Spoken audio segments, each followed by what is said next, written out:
गुरुर्ब्रह्मा गुरुर्विष्णू गुरुर्देव महेश्वरा सद्गुरु साक्षात परब्रह्म तस्मै श्री सद्गुरुवे नमः।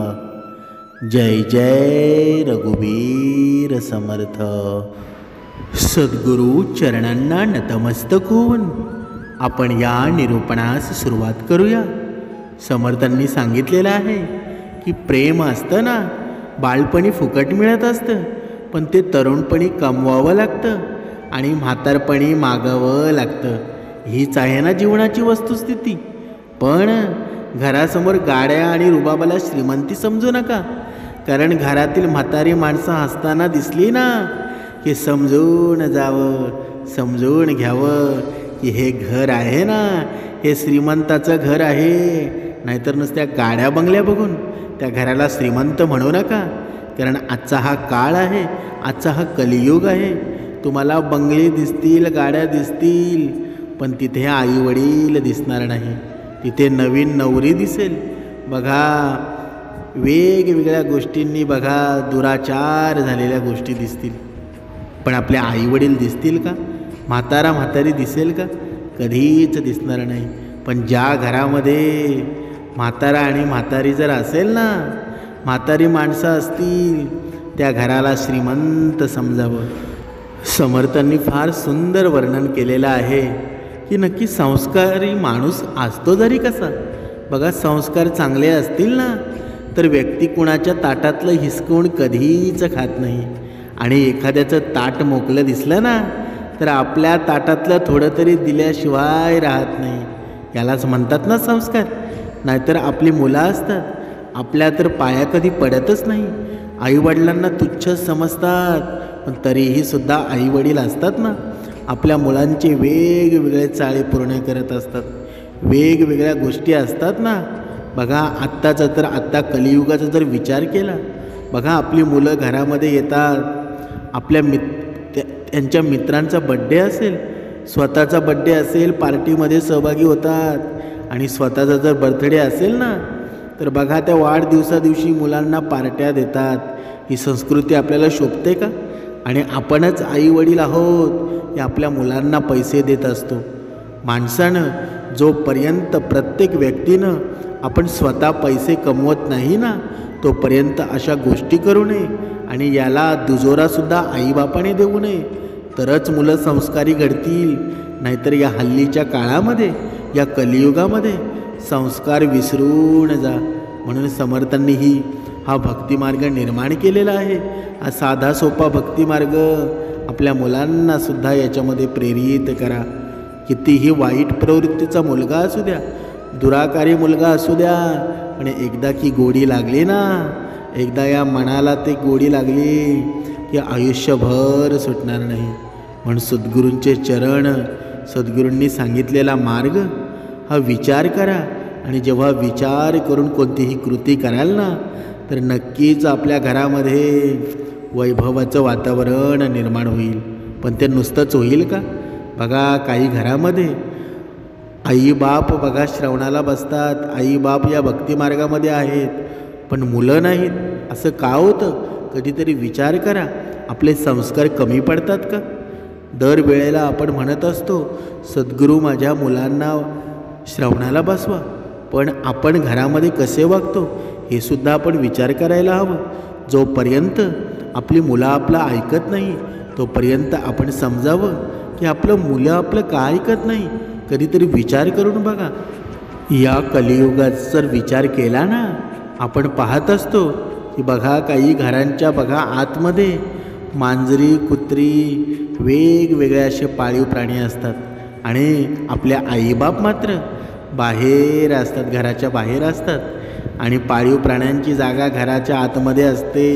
म्हणजेच विचार करा, ही आपली संस्कृती चालली आहे कुठे? पण तरीसुद्धा समर्थांनी सांगितलेलं आहे की पाळीव प्राणी पाळणं ही काही चुकीची गोष्ट नाही, ते सुद्धा चांगलंच आहे। कारण दया, क्षमा, शांती या पृथ्वीवर जेवढे जीव आहेत त्यांच्यावर दाखवणं या मानवाचं काम आहे। पण आपलं प्रथम कर्तव्य काय आहे? आपल्या आईवडील खुश ठेवले पाहिजेत, आपल्या आईवडिलांच्या चेहऱ्यावर आनंद निर्माण झाला पाहिजे, मग तुम्ही ते सुद्धा करू शकता. पाळीव प्राणीसुद्धा तुम्ही पाळू शकता, त्याला कोणताही विरोध नाही. पण समर्थांनी सांगितलेलं आहे की कधीकधी माणसाच्या आयुष्यामध्ये पाळीव प्राणीसुद्धा असतात ना, मागच्या जन्माचा कुठेतरी न्याय असतो. आणि हा मागचा जन्माचा न्याय कसा असतो तो आपण एका उदाहरणाद्वारे स्पष्ट करूया. एका गावामध्ये एक पंडित राहत होता. खूप त्याची परिस्थिती गरीबसुद्धा होती, पण तो एकटाच राहत होता. त्याचं या जगामध्ये कोणीच नव्हतं आणि त्यामुळं त्याला पोट भरण्याची जास्तीत जास्त चिंता नव्हती. कोणत्याही घरातून त्याला मुठभर तांदूळ पीठ मिळत असत आणि तेच बनवून तो खात असत. पंडित आयुष्य अशा प्रकारे चाललं होतं की एके दिवशी तो विचार करू लागला की आता मी हळूहळू म्हातारा होऊ लागलो आहे. आता तर मी या लोकांच्या घरी जाऊन पूजापाठ करून माझं पोट भरत आहे, पण जेव्हा मी म्हातारा होईल माझं या जगामध्ये कोणीच नसणार आहे. माझी देखभाल करेल तरी कोण? त्याच्या मनामध्ये असे विचार येऊ लागले. आणि म्हातारपणी मला कोण खायला घालेल? त्यामुळे चांगलं हेच होईल की मला आत्तापासूनच माझ्या भविष्याबद्दल विचार करायला हवा, नाहीतर म्हातारपणी उपाशी राहावं लागेल. असा विचार करून तो पंडित दुसऱ्या दिवशी सकाळ होताच घरातून निघाला आणि दिवसभर एका घरून दुसऱ्या घरी जाऊन पूजापाठ करू लागला, कथा करू लागला. आणि त्याच्या बदल्यामध्ये त्याला जे पण पैसे आणि धान्य मिळत असे ना, त्याला तो घेऊन तो घरी येत असे. जेवढं अन्न त्याला खाण्यासाठी लागत होतं तेवढं तो बनवून खात असे आणि राहिलेलं अन्न असेल ना ते सांभाळून ठेवत असे. जेव्हा त्याच्याजवळ भरपूर धान्य गोळा होत असे तेव्हा तो धान्याला बाजारात नेऊन विकत असे. आणि अशा प्रकारे काही महिन्यानंतर त्याच्याजवळ 1000 सुवर्णमुद्रा जमा झाल्या. पण पंडित त्या पंडिताने आपलं कार्य करण्यास काहीच कसर सोडली नव्हती. तो रोज यजमानांच्या घरी जात असत आणि पूजापाठ करून ती कथा सांगून एके दिवशी यजमानाच्या शोधामध्ये दुसऱ्या गावी निघाला. तेव्हा एका वृद्ध महिलेची दृष्टी त्या पंडितावरती पडते. जेव्हा वृद्ध महिला विचार करू लागली की या पंडिताकडून यज्ञ करून घेते, कदाचित हा स्वस्तामध्ये यज्ञ करून द्यायला तयारसुद्धा होईल. जसा पंडित वृद्ध महिलेच्या घराजवळून जाऊ लागला, वृद्ध महिलेने पंडिताला आवाज देऊन म्हणाली, पंडित महाराज, एक क्षण या वृद्ध महिलेचं बोलणं ऐका. तो म्हणाला, बोला माई, काय कष्ट आहे का तुम्हाला? माझ्या योग्य काही कार्य तर सांगा. जी ती महिला होती ती म्हणाली, पंडित महाराज, काही दिवसापूर्वी माझी एक गाय मरून गेली. तुम्ही तिच्या आत्म्यासाठी, शांतीसाठी माझ्या घरी पूजापाठाने यज्ञ करू शकता का? तो पंडित म्हणाला, हो, का नाही. गोमातेच्या आत्मशांतीसाठी आणि पूजापाठ करणं माझ्यासाठी सौभाग्याची गोष्टच आहे ना, आणि हे तर माझं रोजचंच कार्य आहे. तेव्हा वृद्ध महिला म्हणाली, पण मी तुम्हाला दान दक्षिणामध्ये धन नाही देणार. तो पंडित म्हणाला, दान दक्षिणेची तुम्ही चिंता करू नका. ज्या आनंदाने द्याल ना त्याचा मी स्वीकार करेल. आपण हल्लीच्या या काळाचा विचार केला, कलियुगाचा विचार केला तर आत्ताचे पंडित आहेत, अगोदर पैशाची मागणी करतात आणि मग कोणतं कार्य नियोजनबद्ध होतं. म्हणजे अगोदर तसं होतं का? आपण आता पुढे पाहूया. तो पंडित तिला म्हणाला, तुम्ही जे द्याल ना तेच मी स्वीकारेल. हे शुभ कार्य आहे ना, हे आजच केलं तर चांगलं होईल. मी आता पूजापाठ आणि यज्ञासाठी आवश्यक वस्तूंचा प्रबंध करते.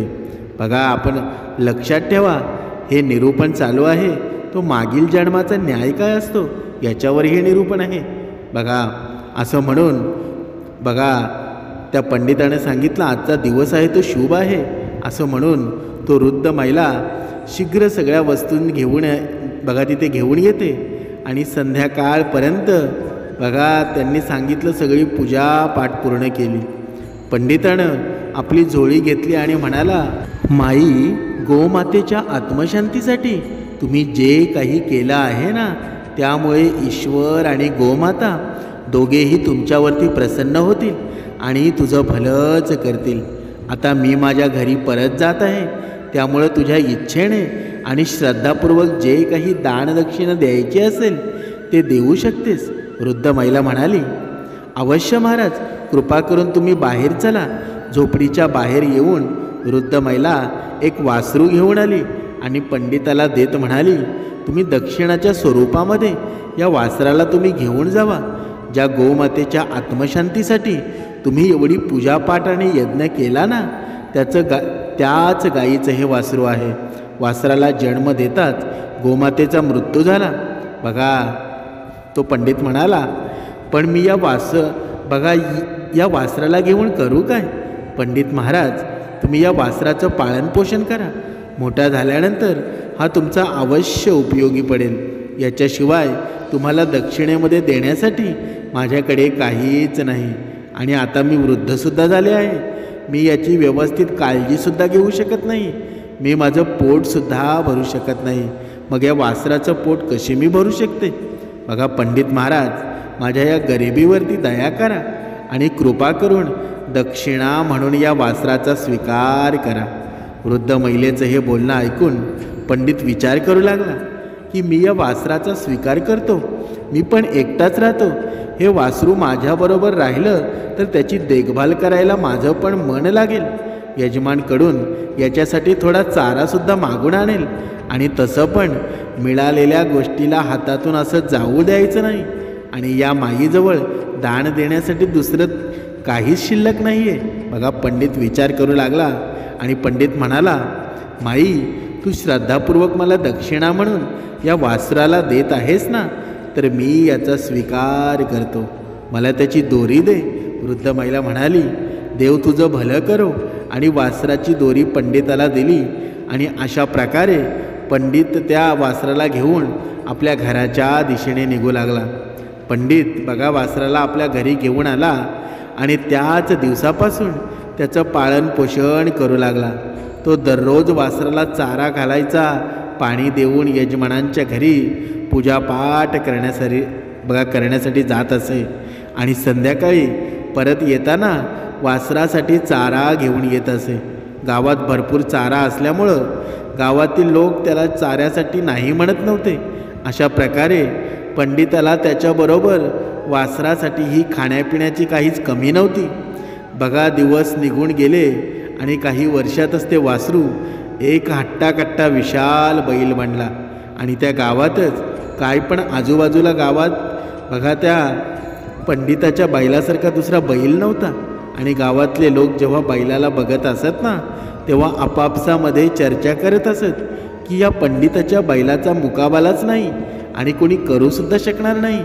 तरी असा पंडित त्याचा पालनपोषणामध्ये स्वतःची पर्वा न करता त्याला खायला प्यायला घालत होता आणि त्याची काळजीही घेत होता, जसा की त्याचा पुत्रच होता.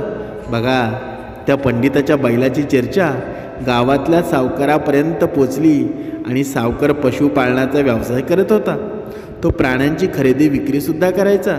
त्याच्याजवळ एक खूप मोठी पशुशाळा होती, ज्यामध्ये गायी होत्या, म्हैस होत्या, उंट होते आणि बैलसुद्धा होते. जेव्हा सावकाराला माहीत झालं की या पंडिताच्या घरामध्ये दुसरा बैल गावातच काय राज्यातही मिळणार नाही, तेव्हा त्यानं बघा त्या पंडिताच्या बैलाला खरेदी करण्याचा निश्चय केला. तो बघा पंडिताजवळ पोचला आणि त्या बैलाला खरेदी करण्याविषयी बोलू लागला. पण तो पंडित म्हणाला, मी बैलाला विकू शकत नाही, कारण मी त्याला माझा पुत्रच मानतो. माझा बैल विकाऊ नाही.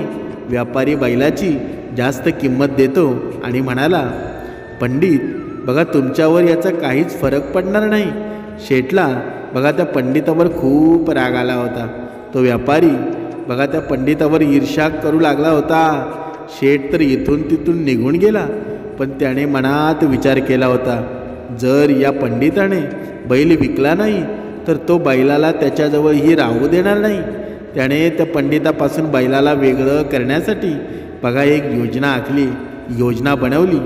एके दिवशी व्यापारी राजाच्या दरबारामध्ये गेला आणि राजाला म्हणाला, महाराज, तुमच्या गोशाळेमध्ये आणि पशुशाळेमध्ये एकापेक्षा एक गायी बैल असतील, पण माझ्या गावामध्ये एक ब्राह्मण आहे आणि त्याच्याजवळ जो बैल आहे ना, तो तर खूपच अद्भुत आहे.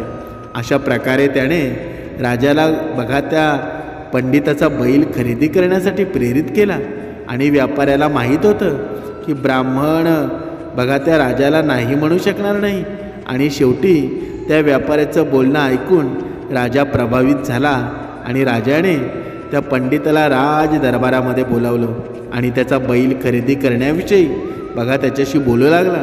पण त्या पंडिताने कोणत्याही किमतीवर बैल विकणार नाही असं म्हणू लागला. मग काय, राजाला त्या पंडितावर खूप राग आला आणि राजाने तुरंत सैनिकांना आदेश दिला आणि बैलाला आणून बघा पशुशाळेमध्ये बांधून ठेवा असा आदेश दिला. राजाच्या आदेशाचं पालन केलं आणि त्या पंडिताच्या बैलाला बळपूर्वक त्यांच्याकडून घेतलं आणि पशुशाळांमध्ये बांधून ठेवलं. बघा, राजा जेव्हा स्वतः पशुशाळेमध्ये बैलाला पाहण्यासाठी आला तर तोही आश्चर्यचकित झाला. त्याने खरोखरच अशा सुंदर आणि बलवान बैलाला याआधी कधी पाहिलं नव्हतं. राजाने आपल्या सेवकांना आदेश दिला की बैलाची व्यवस्थित काळजी घ्या आणि याच्या खाण्यापिण्यामध्ये काही कमी पडता कामा नये. पण जसा राजा पशुशाळेमध्ये आला, बैलाने खाणं पिणं सोडून दिलं. त्याला त्याच्या जुन्या मालकाची आठवण येत होती. दुसरीकडे तो ब्राह्मण ही बैलाची आठवण येऊन दुःखी राहत होता. सेवकांनी खूप प्रयत्न केला पण बैलाने काहीच खाल्लं नाही. सेवकांनी राजाला या गोष्टीची सूचना दिली. आता राजाला पण माहीत झालं. तो पण हैराण होता की एक बैल एवढा स्वामीभक्त कसा असू शकतो की आपल्या मालकापासून दूर होऊन त्यांना अन्नपाणी सोडून दिलं. पण शेवटी राजाला या गोष्टीची जाणीव झाली आणि त्यानं बैलाला परत ब्राह्मणाला देण्याचा निश्चय केला. दुसऱ्या दिवशी राजाने गुरुदत्ताला आपल्या राजमहालामध्ये बोलावलं आणि म्हणाला, हे ब्राह्मण, तुझा बैल तर तुझ्यावरती एवढं प्रेम करतो की त्यानं खाणं पिणं सुद्धा सोडून दिलं आहे. मी तुम्हा दोघांच्यामध्ये बाधा आणणार नाही आणि बाधा बनवू सुद्धा शकणार नाही, म्हणून तू तुझा बैल परत घेऊन जा. राजाचं हे बोलणं ऐकून बघा तो ब्राह्मण आनंदामध्ये बघा उत्साही झाला आणि राजाचे हे आभार मानू लागला. बैल परत मिळाला म्हणून बघा त्या त्या पंडितानं खूपच आनंदी होतो. तो बैलाला घेऊन आपल्या गावी परत आला. बैल पण आपल्या मालकाजवळ आल्यामुळे खूपच प्रसन्न होता. त्यानं परत खायला प्यायला सुरुवात केली. आता तर त्या पंडितानं आणि त्याच्या बैलाची चर्चा अजूनच जास्त होऊ लागली होती. लोक त्याचं प्रेम पाहून म्हणत होते की दोघांचं मागील जन्माचं काहीतरी नातं असावं. व्यापारी शेठला जेव्हा माहीत झालं की त्याची योजना असफल झाली तेव्हा त्या पंडिताचा त्याचा बैल परत मिळाला आहे तेव्हा तो मनातल्या मनामध्ये जळू लागला. एके दिवशी सकाळी जेव्हा त्या पंडित आपल्या बैलाला चारा घालत होता तेव्हा अचानक त्याच्या कानावरती आवाज पडला, मालक, तुम्ही माझी एवढी काळजी घेता म्हणून मला तुमचं कष्ट दूर करायचे आहेत. हे ऐकून पंडितसुद्धा चकित झाला. हा तर तोच बैल होता जो मनुष्य बोली बोलत होता, म्हणजे मनुष्यासारखं त्याचं बोलणं होतं. बैल पुन्हा म्हणाला, हैराण होऊ नकोस, मी काही साधारण बैल नाही म्हणून मी मनुष्य बोली बोलू शकतो, पण माझा आवाज फक्त तुम्हालाच ऐकायला येईल. तेव्हा तो पंडित म्हणाला, अच्छा, मग तू कोण आहेस? बैल म्हणाला, ते मी तुम्हाला योग्य वेळ आल्यानंतर नक्कीच सांगेल.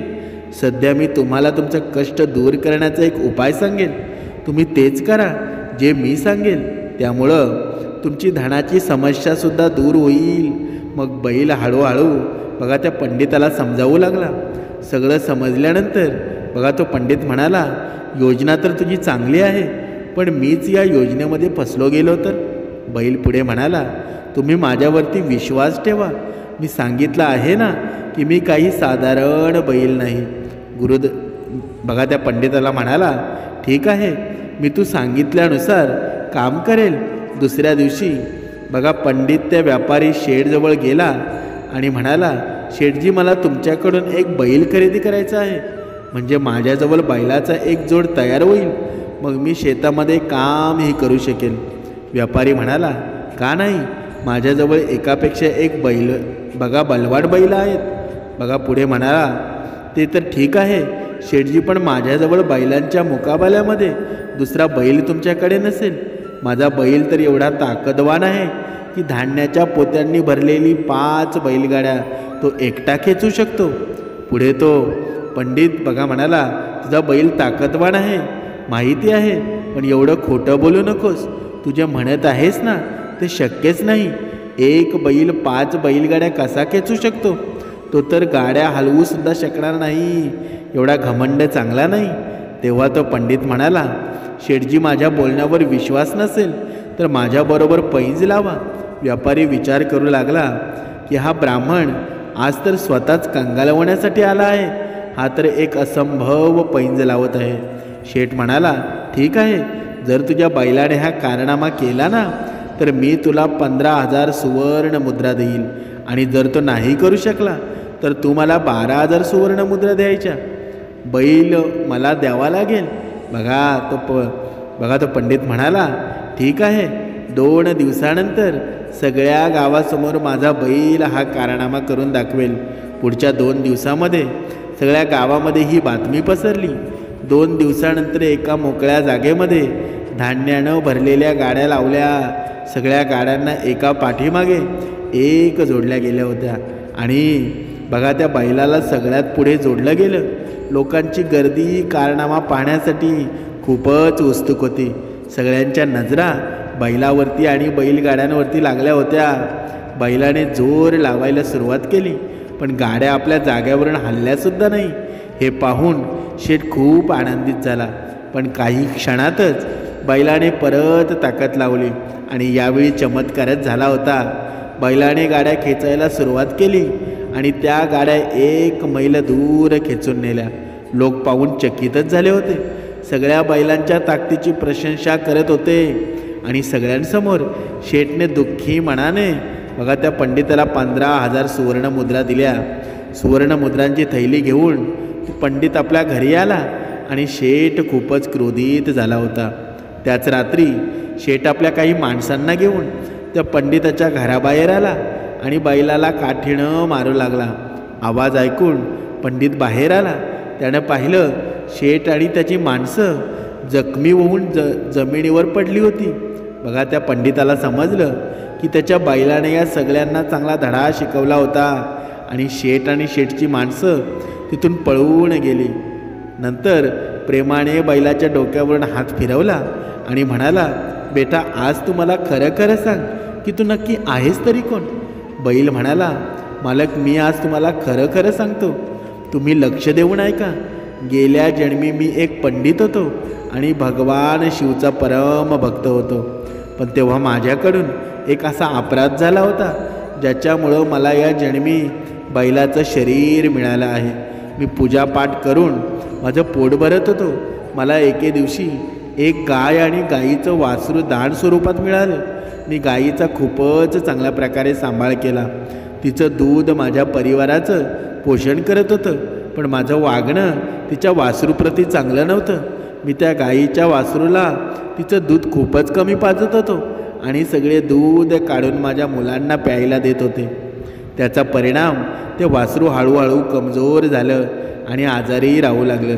एके दिवशी त्या बिचाऱ्या वासरूचा मृत्यू झाला. मी मेलेल्या वासरूला शेतामध्ये पुरलं, पण वासरू मरताना बघा गाईने पण खाणंपिणं बंद केलं, आणि काही दिवसामध्ये गाईचा पण मृत्यू झाला. या दोन्ही निर्दोष प्राण्यांच्या मृत्यूचं पाप माझ्या डोक्यावरती चढलं, आणि त्याचा परिणाम हा झाला की मी या जन्मी एक वासरू म्हणून जन्माला आलो. बाकीची हकीकत तर तुम्हाला माहीतच आहे की मी तुमच्याजवळ पोचलो, आणि माझ्या पापाचं प्रायचित्त तर मी अशा प्रकारे बघा भोगत आहे.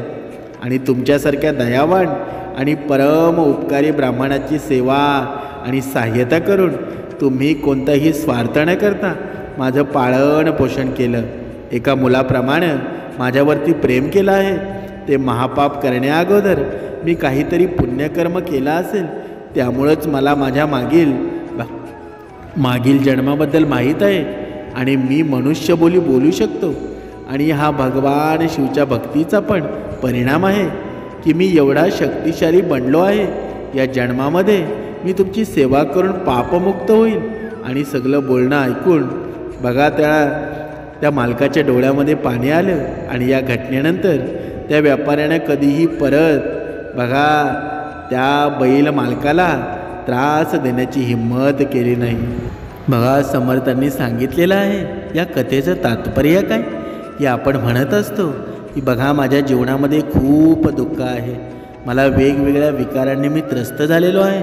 पण कधीकधी मागच्या जन्मामध्ये काही गोष्टी अशा झालेल्या असतात ना, आपण बघा या कलियुगामध्ये हे जीवन जगताना आपण कधीकधी कसलाही विचार करत नाही, कसंही वागून आपण म्हणतो की माझं कोण वाकडं करणार आहे. पण परमेश्वर वरती बसलेला आहे, तो सर्व काही पाहत असतो. मग जर मागच्या जन्मामध्ये जर आपण जे आपण पापकर्म केलेले असतील आणि तेव्हा ते भोगलेले नसतील ना, तर या जन्मामध्ये ते दुःखाच्या रूपामध्ये येत असतात. पण समर्थांनी सांगितलेलं आहे की या भक्तिमार्गामध्ये एवढी शक्ती आहे, एवढी ऊर्जा आहे, एवढी पावर आहे की तुमच्या जीवनामध्ये असलेले पाप कर्म जरी असतील ना तरीसुद्धा ते नष्ट होऊ शकतात. एवढी ऊर्जा आणि ऊर्जावान श्रीमंत मनुष्य बघा या भक्तिमार्गामध्ये होतो. पण तरीसुद्धा समर्थांनी सांगितलेलं आहे की माणसाला या सर्व गोष्टी माहीत असूनसुद्धा मनुष्य मात्र ढोंग करत असतो. त्याला तरीसुद्धा वाटत असतं की माझे पापकर्म मी करतच राहील, मला कोणीच पाहणार नाही. पण या कलियुगामध्ये हा वेगळा न्याय आहे. समर्थांनी सांगितलेलं आहे की या कलियुगामध्ये जसं तुम्ही पापकर्म कराल ना आणि ते याच जन्मामध्ये फेडावं लागणार आहे. बघा कधीकधी कोणाची दृष्टी निघून जाते, कधीकधी अशा वेगवेगळ्या एवढ्या भयानक घटना घडतात ना, आपण समजून जावं की आपल्या हातून काहीतरी पापकर्म झालेले आहेत. आणि हे पापकर्म जर आपल्या पुसून टाकायचे असतील, मिटवून टाकायचे असतील तर एकमेव मार्ग आहे भक्तिमार्ग. तो समर्थांनी सर्व प्राणीमात्रांना सांगितलेला आहे. कुणीही यावं आणि इथून अमृत प्राशन करावं. एवढा सोपा आणि साधा भक्तिमार्ग आहे ना, तो जगामध्ये कुठे आहे का? कुठेच नाही. समर्थांनी सुंदर वर्णन केलेलं आहे, सुंदर सांगितलेलं आहे की बघा मनुष्याचा हा स्वभाव आहे ना, बघा कुठे तमाशा असेल, नाचगाणी असेल, तिथे त्याचं मन रमून जातं. कारण वेगवेगळ्या प्रकारच्या लाईटी, वेगवेगळे प्रकारचे हावभाव पाहून त्याच्या मनाला शांती मिळत असते. कारण का? कारण हे डोळे आहेत ना, ते आपल्याला जे पाहायचं नसतं ते बघायची सुरुवात करतात. हे कान आहेत जे आपल्याला म्हणजे आपलं मन जसं ज्या प्रकारे आपल्या मनाला आपण चालना देतो ना, त्या प्रकारे आपलं मन वागत असतं. पण मन कधी स्थिर होतं का? ज्याचं मन स्थिर होतं ना, तो योग्य मार्गाला पोचतो. मग हे आपलं मन आहे, हे स्थिर करायचं कसं? तर हे स्थिर करण्यासाठी समर्थांनी हा भक्तिमार्ग सांगितलेला आहे. बघा आपण ह्या नाचगाण्यांमध्ये बघा गुंतलो जातो, पण त्याच्या उलट जर आपण या श्रावणामध्ये आपलं मन गुंतवायचा विचार केला तर आपल्याला झोप निर्माण होते.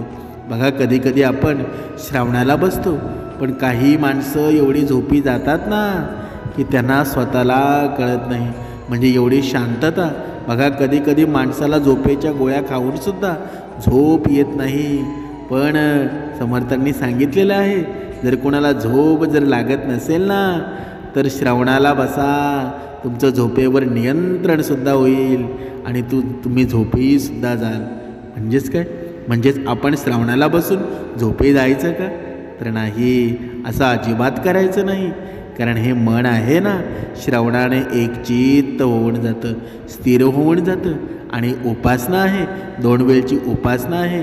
हे मन मौन धारण करतं आणि जेव्हा मौन मन धारण करतं ना तेव्हा स्थिर मन होतं.